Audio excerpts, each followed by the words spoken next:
కూడా తక్కువ కాదు. ప్రవక్తలు ఏ వృత్తులు చేశారో అవి మీరు గ్రంథాలలో చూస్తే మీకు అర్థమవుతుంది. అందుకే ఏ వృత్తి కూడా తక్కువ కాదు. ప్రవక్తలు స్వయంగా శారీరక శ్రమ చేశారు, పని చేశారు. పని పట్ల వారికి ఉన్న గౌరవం ఏంటో మనకు అర్థమవుతుంది. అంతేకాకుండా వారు హలాల్ ఆదాయం కోసం కష్టపడేవారు. ఎందుకంటే హరాం ఆదాయం మనం సంపాదిస్తే హరాంగా లేదా కుట్రలు, కుతంత్రాలు, నేరాలు, ఘోరాలు, మోసాలు, అబద్ధాలు, దొంగతనాలు ఇలా అక్రమంగా సంపాదిస్తే గనక, అటువంటి సంపాదన ద్వారా మనం కానీ మన కుటుంబాన్ని కానీ పోషించుకుంటే గనక అటువంటి వారి నమాజులు, ఉపవాసాలు, సదకారాతులు, జకాతులు, అజ్జుమ్రాలు, దాన ధర్మాలు ఏవే స్వీకరించబడవు. వారికి ఎటువంటి పుణ్యం కూడా దొరకదు. ఏదో పాపపు సొమ్ముతో తెచ్చి పుణ్యకారాలు చేస్తే అవి దేవుడి వద్ద స్వీకరించబడవు. ఎవరినో మోసం చేసి ఎవరికో మంచి చేయాలనుకుంటే కనుక దాని ద్వారా మనకి పుణ్యం అనేది దొరకదు.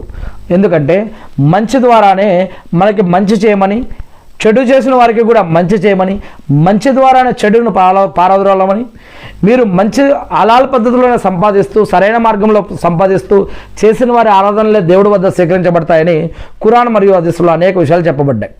అందుకే ఎన్ని కష్టాలు, నష్టాలు, బాధలు, ఇబ్బందులు వచ్చినా మనం సరైన సంపాదన కోసమే ప్రయత్నించాలి అని, మరి అటువంటి వారి ఆరాధనలు అల్లాహ్ వద్ద స్వీకరించబడతాయని చెప్పడం జరుగుతూ ఉంది.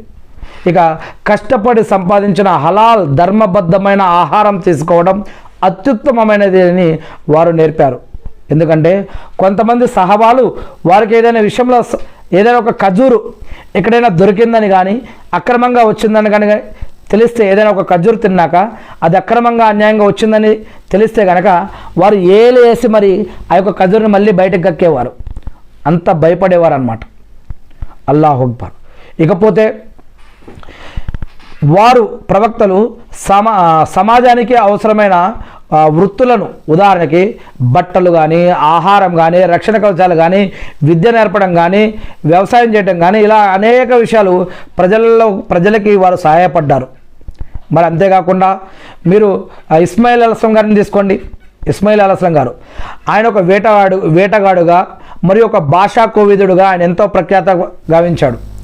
ఇస్మాయిల్ అలస్లం గారు ఒక గొప్ప వెలువిద్దుకారుడు మరియు వేటగాడు. ఆయన ఎడారిలో జీవనానికి అవసరమైన నైపుణ్యాలను కలిగి ఉండేవారు. ఎడారిలో ఎలా బ్రతకాలి, ఎలా ఉండాలనే టాలెంట్ తెలిసిన వారు ఆయన. అంతేకాకుండా ఆయన అరబ్బీ భాషను ఒక క్రమబద్ధీకరించడంలో మరియు గుర్రాలను మలచడంలో ఆయన ఒక కీలక పాత్ర పోషించారు ఆయన. అల్లాహు అక్బర్. ఇక హూద్ అలస్లం గారిని తీసుకోండి. ఆయన వ్యాపారం విషయంలో హూద్ అలస్లం గారు ఆది జాతికి చెందినవారు. వారు ఒక